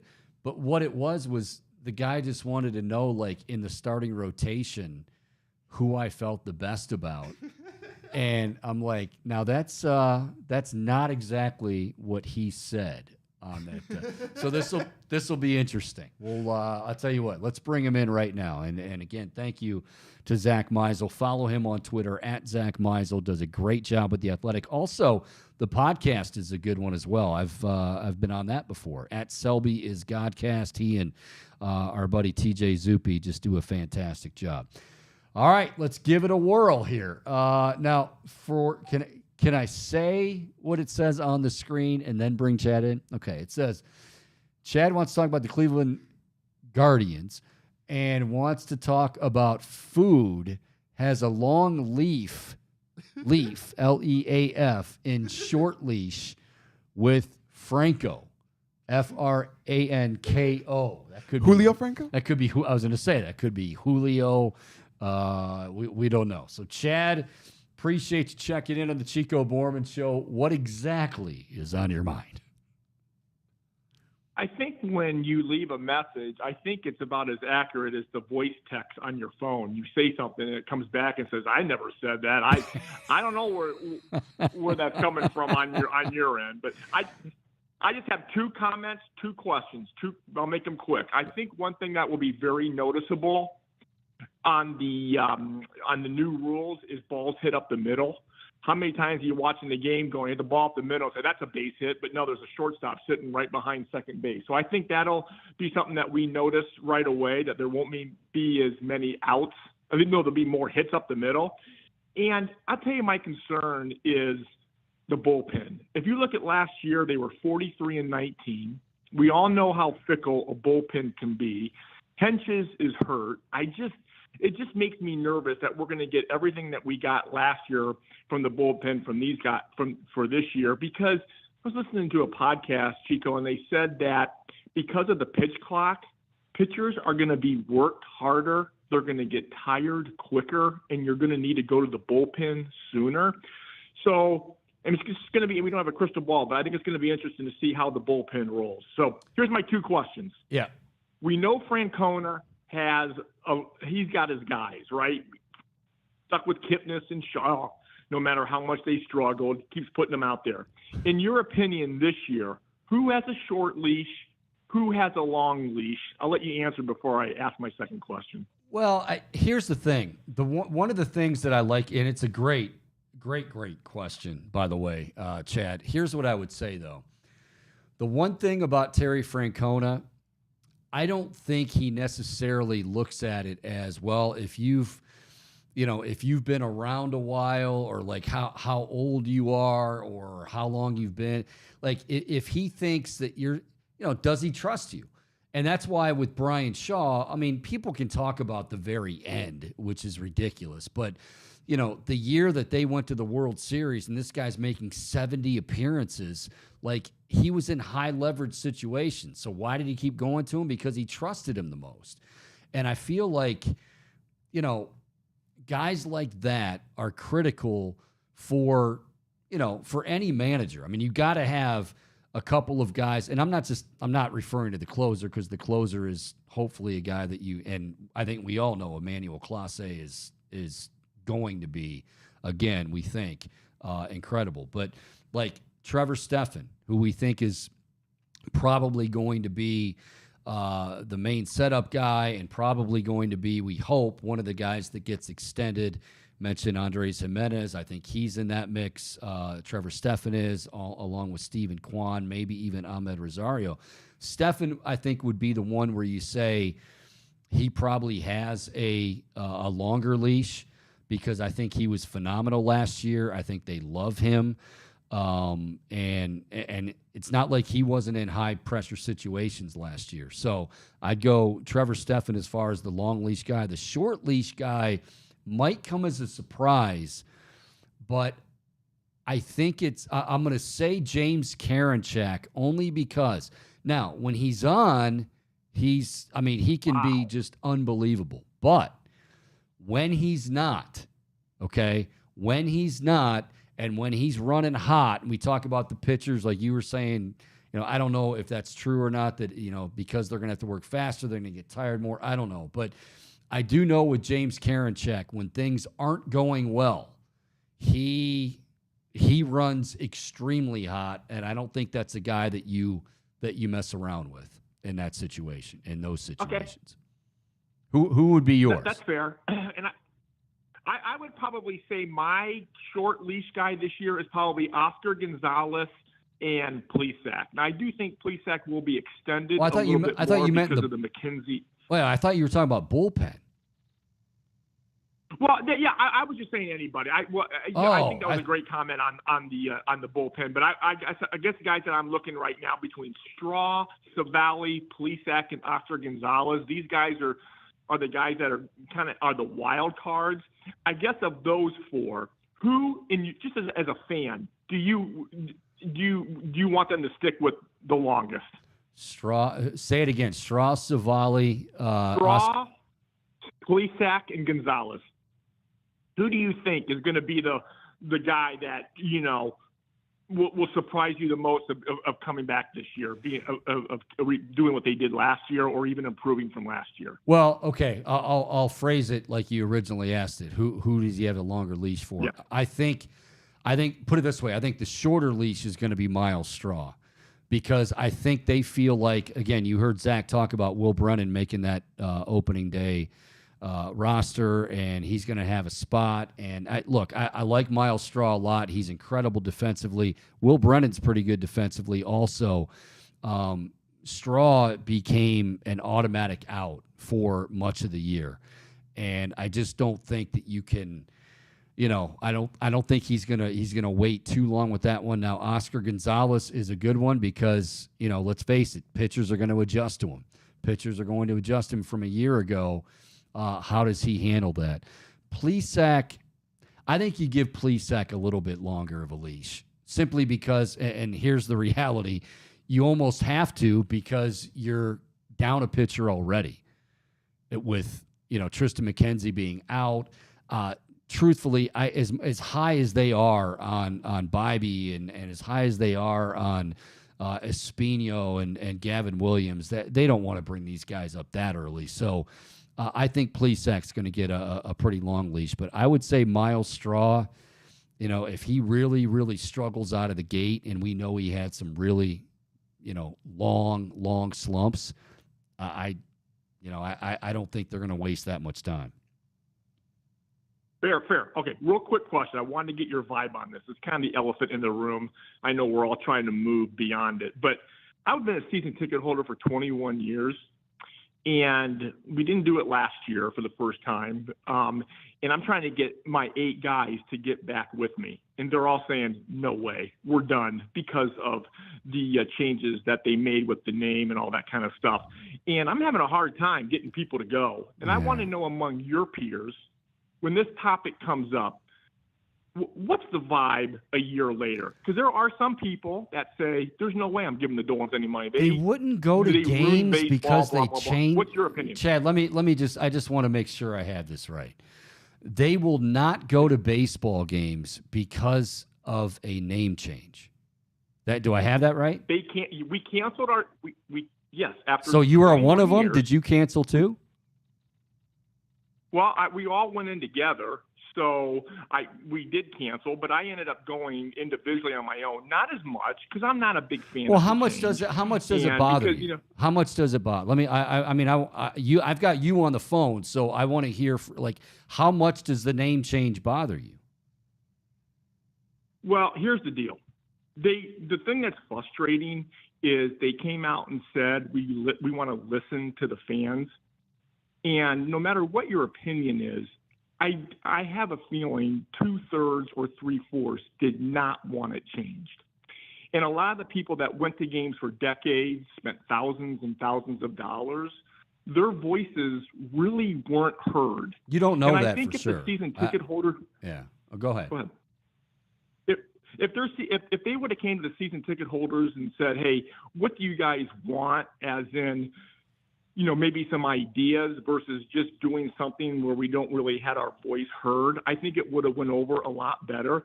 But I think, Chico, what it is, this is a very political type of thing. And you know how people in politics are. They're very passionate. And when they think things are done politically, they get very frustrated and they walk away. And that's what's happened to my base on the season ticket holders. And I just want to get your vibe from no, I'm not going, or I'm upset, I don't go as much. I just want to know because I am older. Yeah. I'm 55, and I think the 45 and older crowd is extremely upset, and maybe the younger fans don't care as much. But the point is that there are people being impacted by this, in my opinion. Like, impacted how, though? Like, I'm not making light, because I'm going to tell you that, yes, I have plenty of friends who, they'll make it's more of on a joking scale. Hey, there'll always be the Indians to me, and go Tribe and roll Tribe. But I think when you start saying, like, people are so upset that they're not going to go to games, like they're not going to support the team, like, I think you really need to kind of reevaluate your life, is what I mean. I think that's fair. I think that's a fair comment, but I think it's not that they changed; it's why they changed it. Okay, well, why did they change it? Tell me why they changed it. Yeah, in your opinion, why did they change it? The people feel that they changed it because they were getting forced by MLB to change it because they were getting pressure from whoever they were. But when it comes to like other groups, like Native American groups that the Braves talk to, or the Chiefs talk to, or the Seminoles talk to, they're fine with it. But why up in Cleveland, Ohio, did they cave? That's the problem. They just don't see it that other organizations don't have to do this. Why did the Dolans do it? That part, let me just say this. And Chad, thank you for the call. I appreciate it. Does it bother? I've often asked myself the same question, like with the Braves and with the Chiefs, and you hear the, the chants and stuff. And yeah, I mean, it does sound kind of ridiculous. Here's what I would say, though. You kind of glossed over the idea of, well, they did it for, a group of, and it took me a while to get to this point, because for me, yeah, I grew up, I would say I'm right in the heart of that demographic that grew up as a kid, even though they weren't great when I was a kid. It was the Indians. It was the Tribe. It was, and I've talked about this many times, coming off the highway, and as a kid, what got me all excited and juiced up was seeing Chief Wahoo on top of Old Municipal Stadium with the huge grin and the red face. But see, that's just it. Now, we live in a time, let's just call it what it is. We live in a time right now where, people need to be, whether you think it's true or others think it's true, where they need to be more respectful of how people feel and more compassionate to people's feelings. I don't think it was a large number of people but I think it gets to a point where, okay, if so many people, however many they are truly upset about this, then this is something we need to look at. Now, I know there is that, well, Major League Baseball, wink, wink, said if you don't do it, then we won't give you the All-Star game. I have no confirmation on that, okay? Do I think they were somewhat bullied into it? Yeah, I do. To your point about the fans were upset, their voices weren't heard, I think their voices weren't heard on whether it was going to change from Indians. It was heard. They wanted the fans' voice on what they wanted the new name to be. Now, some of those voices were, don't change it from the Indians, but that really wasn't going to be an option. I've always said, and let me go back to what I just said a moment ago. Whenever I would see Chief Wahoo, and I still to this day, like I love that logo. Now, I know my intentions, and I know that in my heart, I'm not looking at it and going, oh, look at that, red-faced Native American, the big nose.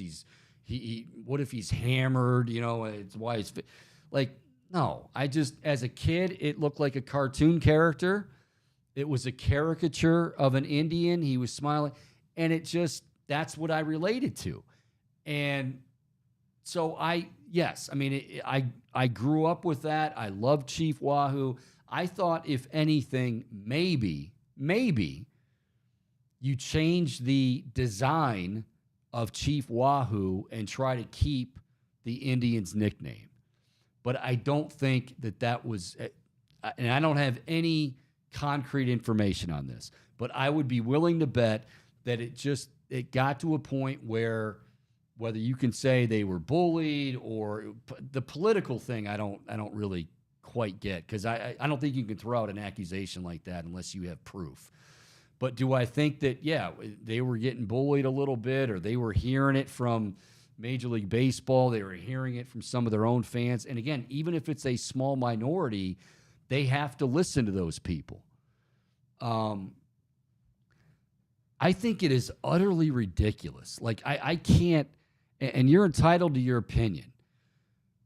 It is mind-boggling to me. I'll just be, I got to come out with it. Mind-boggling to me that people would not go to games because you feel like we can't give the Dolans money because they changed it because it was then you know what? I mean, you have that choice. You have that opportunity. Go take it. You weren't as big a fan as I thought you were, or even you thought you were then. Because I think that is one of the most ludicrous things around. Look, I was disappointed and still am to some degree, because I loved the Chief Wahoo logo. For now, I like the Block C. Am I a huge fan of the Guardians name? I mean, not really. But would it ever force me to not go to a game? Oh, you know what? I can't pay for this. Sorry, guys, I'm out. I forgot that No, I mean, that's just ridiculous. I don't know. Bohm, your thoughts?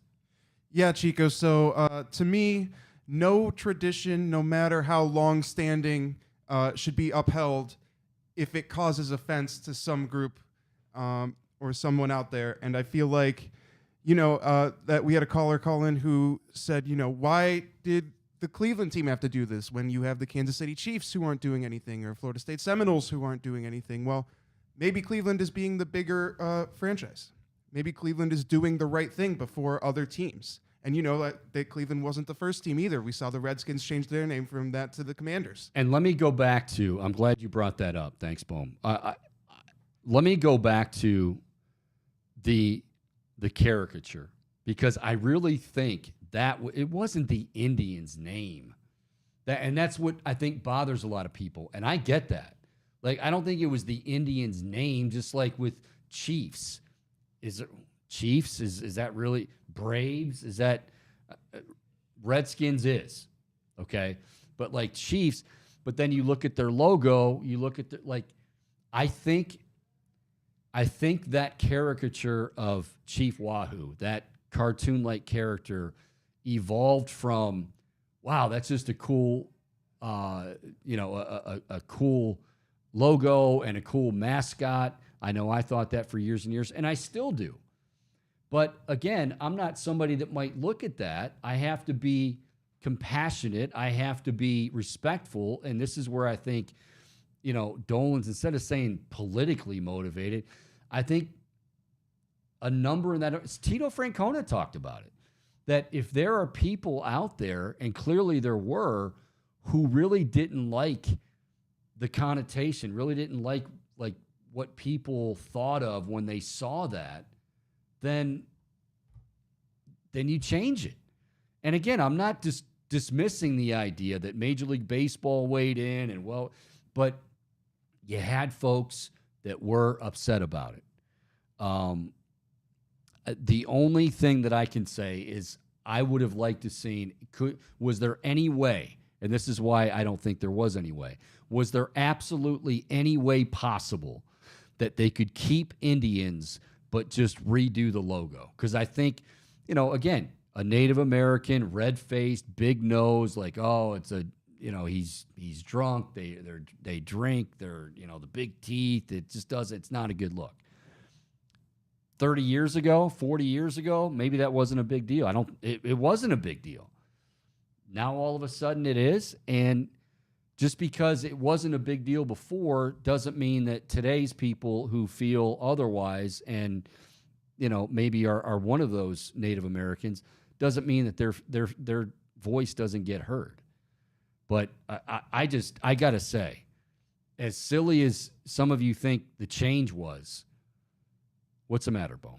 Now what are you laughing about? Well, we got someone chiming in on the live stream who brings up a couple of things that I'll just read it to you and let you react. Yeah, let me. Here's the thing, because we had somebody the other day. I just want to point this out. We didn't mention it on the air, but we had somebody the other day and I appreciate people chiming in on YouTube that said, Chico, you should be ashamed of yourself for even saying the Guardians' name.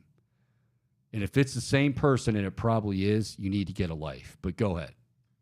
Okay, well, firstly, thank you everyone who has commented on the stream here. You can catch that on YouTube as well as Twitter, the Chico Bormann Show on both.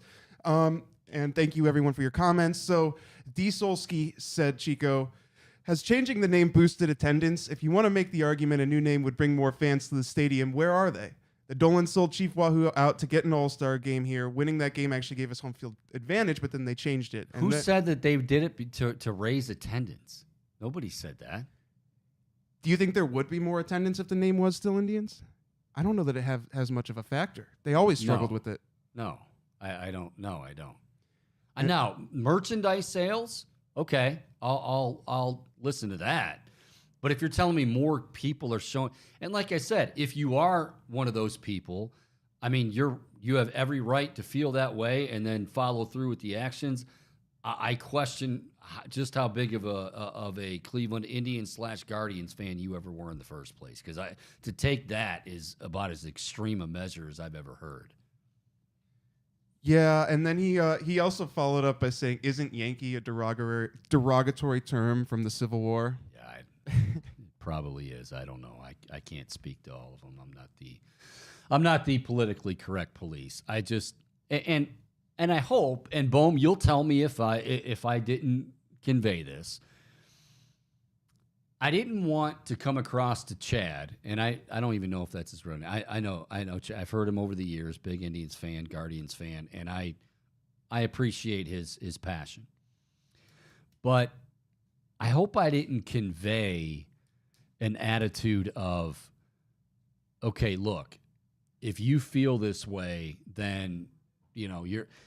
I understand that a lot of people loved that nickname and a lot of people loved that logo. Like I said, I grew up in that era, but does it really matter? Like, there were people that were saying like, oh, my grandfather, we'd go to Indians games and he loved Chief Wahoo. And I'm crying over this. Are you crying because you miss your grandpa, or are you crying really because they changed it? I mean, come on. I wish it could have gone differently, but I'm not going to go to any games. I'm not going to watch any games, or I'm not going to support the organization. Well, don't let the door hit you in the ass. I mean, my God. I'm just glad they didn't take spiders. Don't tell Anthony Castromans that. Oh, he was a spiders guy? Castro, the history? Castro would find any web he could. And there was one in the press box. Yeah, no, this is, literally. And he would say, see, it's a sign. It's an omen. The spiders. Guardians is growing on me. Like I said, is it going to have the same feeling as Indians did years ago? No, but I was a kid then. Now I'm an adult, and at least I try to come across as one. And I'm not going to have it be the basis of making decisions like whether I'm going to go to a game or spend money or watch a team. I think that's when you probably need to reevaluate things in your life. That's just my opinion. All right. Thanks to Zack Meisel. And Chad, thank you for checking in. Thank all of you who are commenting on the stream. Again, go to YouTube and type in there, the Chico Bormann Show, And then when you do that, you'll hit the little subscribe button. Hit the subscribe button if you have not done so already. Also on Twitter, as soon as we go live on the show website at Chico Show CLE. Boom, what you got? So we got one more comment in that came in here right at the end of the show as we put a bow on things. And Ronald, thanks for chiming in. Ronald is asking you, Chico, how do you feel about the pitch clock? I know we talked about it earlier, but if you want to give your quick 2 cents on it. I like it. I mean, I haven't, admittedly, I haven't seen it in action yet, but I like it. I think it's going to be good for everybody. I think there's going to be an adjustment, but look, it's not, I don't think it's going to be that big of a deal. And we heard Bobby yesterday say it's more of a batter's clock than anything. Yeah, I'm okay with that. Guys might have to make an adjustment, but they'll get there. They're major leaguers for a reason. All right, we're out of time. Michael Bohm, tremendous work out of you. Also, Nick Padone. I don't know what he might be trying to get on one of those helicopters out on the runway. I don't know. We got all kinds of crazy stuff here. Zack Meisel, great job and a great friend. I love Zack. He continues to do great work for The Athletic, covering your Cleveland Guardians. And tonight at 10:10, they get underway as the Guardians will take on the Seattle Mariners in Seattle. Luis Castillo against Shane Bieber. Help me out, Boom. Jose.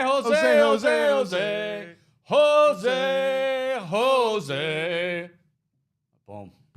I need it. I mean, you're a singer. I needed more backup. That's all right.